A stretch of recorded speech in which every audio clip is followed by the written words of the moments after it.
আসসালামু আলাইকুম রহমতুল্লাহি ওয়া বারাকাতুহু।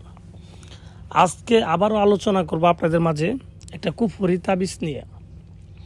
কুফরি ভান মারা তাবিজ, যে তাবিজের মাধ্যমে মানুষকে ভান মারা যায়, মানুষকে ক্ষতি করা যায়, মানুষকে ধ্বংস করা যায়, সেটাকে আমরা ভান মারা তাবিজ বলি।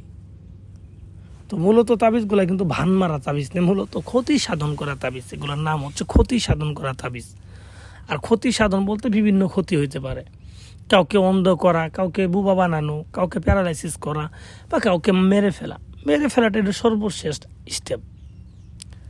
তো ভিউয়ার্স, যারা কোনো শত্রুকে ক্ষতি করতে চান, যে আমাদের মাঝে আমাদের জীবনে এমন কিছু শত্রু আসে যে যাদেরকে না মারতে পারলে, যাদেরকে দমন না করতে পারলে আমার নিজের জীবন শেষ, বা একটা লোকের জন্য 10টা লোকের ক্ষতি হইতেছে, সেই ক্ষেত্রে একটা লোককে ভান না মারতে পারলে সমস্যা।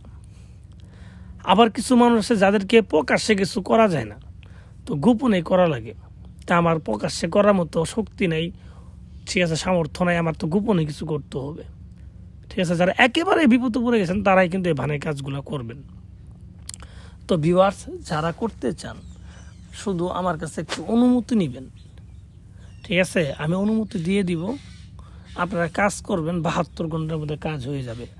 ঠিক আছে, আগুনের মতো কাজ হবে 72 ঘন্টা। যদি আমারে বলেন বাবু ভাই 24 ঘন্টায় হবে না, এই তাবিজ দিয়ে 24 ঘন্টায় হবে না, এই তাবিজ 72 ঘন্টায় হবে, কিন্তু কাজ হবে। তো আপনি যদি একজনের অত্যাচার সারা জীবন সহ্য করে আইতেছেন, 72 ঘন্টা সহ্য করা পাবেন না। 72 ঘন্টা সহ্য করে এই তাবিজটা করবেন, 72 ঘন্টার ভিতরে লোকটা মারা যাবে। বললামই তো, কারেন্টের মতো কাজ হবে, কিন্তু সঠিকভাবে করতে হবে। তাবিজের মূল মন্ত্র হচ্ছে সঠিক নিয়মে করা লাগবে। যেই তাবিজ করেন, তাবিজ হলে এমনি এমনি আসে নাই, কোনো তাবিজ এমনি এমনি আসে নাই। কিন্তু বলতে পারেন যে এর আগে একটা কাজ করছি, তাবিজের কাজ হয় নাই, ওই তাবিজেও কাজ হবে, কিন্তু ওটা নিয়ম আপনার জানা নাই। তা বলবেন যে বইতে শুনছি বা কোনো ব্যক্তির কাছে শুনছি। আর ভাই, বইতেই যে সঠিক আছে বা কোনো ব্যক্তি যে সঠিক বলছে, এটা আপনি কেমনে বুঝবেন?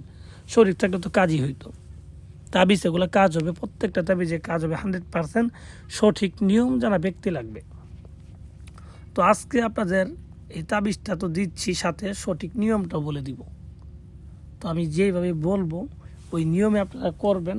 72 ঘন্টার মধ্যে না হলে তারপর আমার ফোন দিয়ে বলবেন বাবু ভাই হইল না, আপনি জরিমানা দেন, এই টাকা খরচ করছে, আমি এত কষ্ট করছি, আমি জরিমানা দিয়ে দিব, কোনো সমস্যা নেই, কিন্তু কাজ হবে।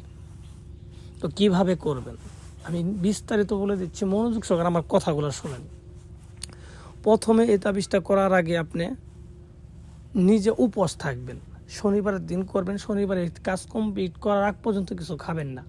কাজটা করবেন বিকাল 4টার দিকে। নদীর পাড়ে যাবেন বা কলা বাগানে যাবেন, গিয়ে দক্ষিণ দিক মুখ করে বসবেন, সাদা কাপড় বিছাইয়া বা জায়নামাজ বিছাইলেও হবে, জায়নামাজ বিছাইয়া বসবেন। বসার পরে যে শত্রুকে মারবেন তার বাড়ির দিক মুখ করে একটা সিজ্জা দিবেন। সিজ্জা দেওয়ার পরে এসে বসে তাবিজটা লেখা শুরু করবেন। তাবিজটা লিখবেন আপনি সাদা কাগজের উপরে লিখলেই হবে। ঠিক আছে, নিজের শরীরের রক্ত আর বীর্য ব্যবহার করে আপনি কালি বানাবেন, সেই কালি দিয়ে লিখবেন। তো লেখার পরে আপনি সাদা কাগজ লেখার পরে তার নিচে তার নাম, তার বাবার নাম লিখে দিবেন। আর আমি বারবার বলি, যার জন্য করবেন তাকে নিয়ত করে করবেন, তার নামে নিয়ত করে করবেন এবং নামগুলো লিখে দিবেন। তো লিখে দেওয়ার পর তাবিজের ওপর পৃষ্ঠায় শত্রু কী ধরনের ক্ষতি চান এটাও লিখে দিবেন। তো লিখে দেওয়ার পর আপনি তাবিজটাকে বলটায়া, ঠিক আছে, 2টা লোহার মাদুলিতে ভরবেন, লোহার মাদুলি।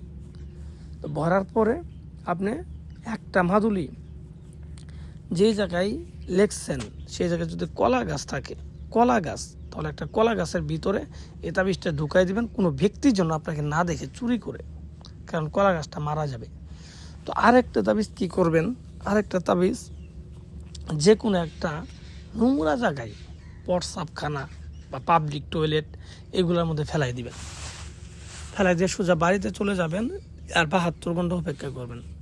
72 ঘন্টা পরে এসে দেখবেন যে একটা তাবিজ যে কলা গাছের মধ্যে দিচ্ছিলেন, এই কলা গাছটা মারা গেছে, আর আপনার সেই কাঙ্ক্ষিত ব্যক্তির যে ক্ষতিটা চাইছিলেন সেই ক্ষতিটা হয়ে গেছে। আপনার তাবিজের ওপর পৃষ্ঠায় যাই লিখে দিবেন, যা ইচ্ছা তা লিখে দিবেন, তাই হবে, আপনার মনের মতো হবে।